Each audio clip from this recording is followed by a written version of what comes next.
सबसे पहले तो हम बात कर लेते हैं कि जो इलेक्शन कमीशन ऑफ पाकिस्तान का एक किरदार था, या इस्लामाबाद पुलिस का एक किरदार था, या एफआईए का एक किरदार था, ये तीनों किरदार जो हैं वो बड़े नेगेटिव थे। ये हमेशा से ऐसा लग रहा था कि इमरान खान के ख़िलाफ़ एक टूल के तौर पे इस्तेमाल हो रहे थे और वही आदतें उनको पड़ी हुई थी। जनरल कमर जावेद बाजवा के जाते ही चीज़ें इतनी तेज़ी से बदलेंगी, इसका किसी को भी अंदाज़ा नहीं था। यानी आपको याद है, लाहौर में अवारी होटल में एक तकरीर हुई थी जहाँ पे पाकिस्तान की अफवाज के ख़िलाफ़ नारे लगाए गए थे कि ये जो दहशत गर्दी है इसके पीछे वर्दी है, इस तरह की बातें, और बड़े मायूब नारे लगाए गए थे। आसमा जहांगीर की याद के अंदर जो प्रोग्राम था, सेमिनार था, उसके अंदर मुअज़्ज़िज़ जज साहिबान भी बैठे हुए थे। वफाकी वज़ीर कानून सेनेटर आज़म नज़ीर तारड़ साहब भी वहाँ पे मौजूद थे। उन्होंने उस दिन इस्तीफ़ा दिया था और उनका इस्तीफ़ा उनसे डिमांड करके लिया गया था। लेकिन आपने गौर किया कि जैसे ही जनरल कमर जावेद बाजवा उन्होंने स्टिक हवाले की जनरल आसिम मुनीर के, तो शहबाज शरीफ साहब ने सेनेटर आज़म नज़ीर तारड़ का भिजवाया हुआ इस्तीफ़ा नामंजूर कर दिया। अब यहाँ से आप अंदाज़ा करें कि हाजिर ड्यूटी क्या होता है और ड्यूटी के बाद क्या होता है। बस यही अगर सब लोग सोच लेना कि एक दिन ये ड्यूटी ख़त्म हो जानी है, एक दिन ये ताकत चली जानी है, इज्जत जो है वो हमेशा रहेगी, अगर किसी ने कमाई हुई हो तब। शहबाज शरीफ ने पार्टी के मरकजी रहनुमा सेनेटर आज़म नज़ीर तारड़ का इस्तीफ़ा नामंजूर कर दिया।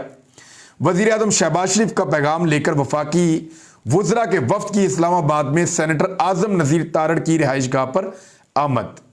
राना सनाउल्लाह वहाँ पे गए, ख्वाजा साद रफ़ीक वहाँ पे गए जनाब इसहाक डार साहब, मरियम औरंगज़ेब और अयाज सादिक। यानी ये लोग गए और जाकर उन्होंने बताया कि जनाब मलिक अहमद ख़ान भी कि वो आपका इस्तीफ़ा जो है वो मंजूर नहीं है, आप वापस आकर ज्वाइन इन करें। तो ये होती है ड्यूटी के अंदर होने की और ड्यूटी के अंदर ना होने की हैसियत। अब जब ड्यूटी में नहीं है तो लोग साथ साथ पोल खोल रहे हैं, बता रहे हैं कि जनरल बाजवा मीटिंग्स के अंदर हमें क्या कहा करते थे।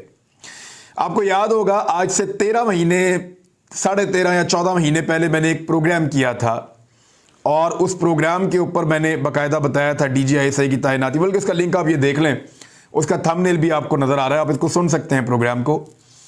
इस प्रोग्राम में मैंने 10 चीज़ें बताई थी जो इमरान खान में और एस्टेब्लिशमेंट में इख्तलाफात थे।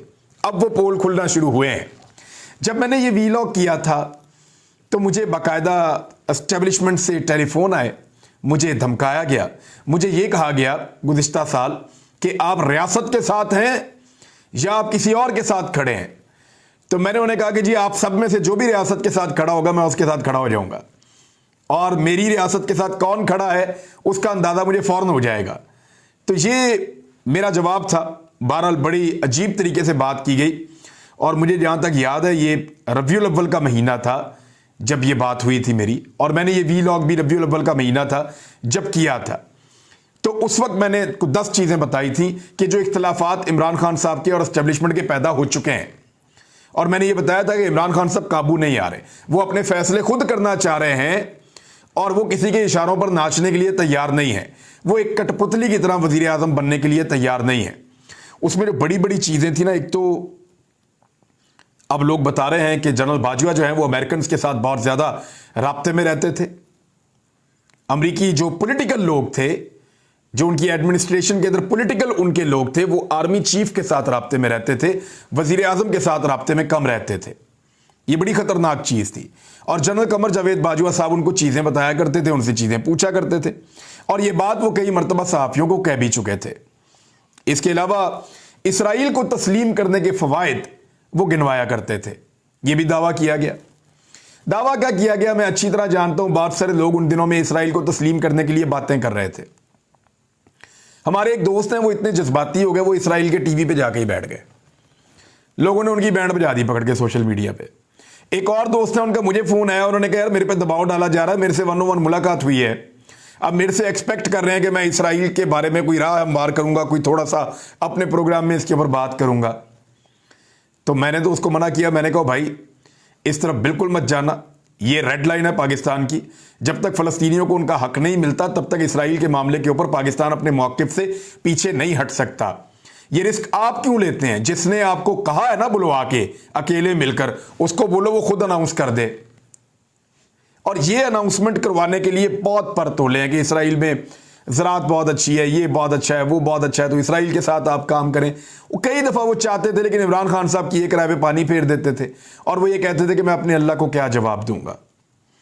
دوسرا، جنرل باجوہ صاحب کا جو جھکاؤ تھا، ٹلٹ تھا، وہ امریکہ اور یورپ کی طرف زیادہ رہتا تھا.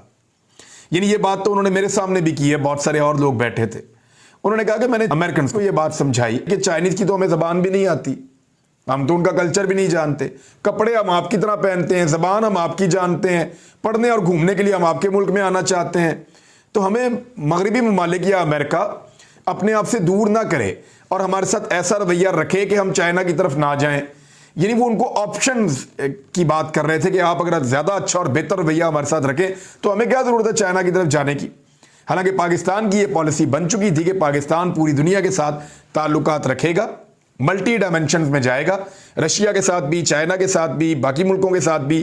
اور انڈیا کے معاملے کے اوپر ایک بات بار بار جنرل صاحب کہتے تھے، جس پہ میں نے سوال بھی اٹھایا تھا ایک جگہ کہ 70 سال ہمیں ایک طرح کا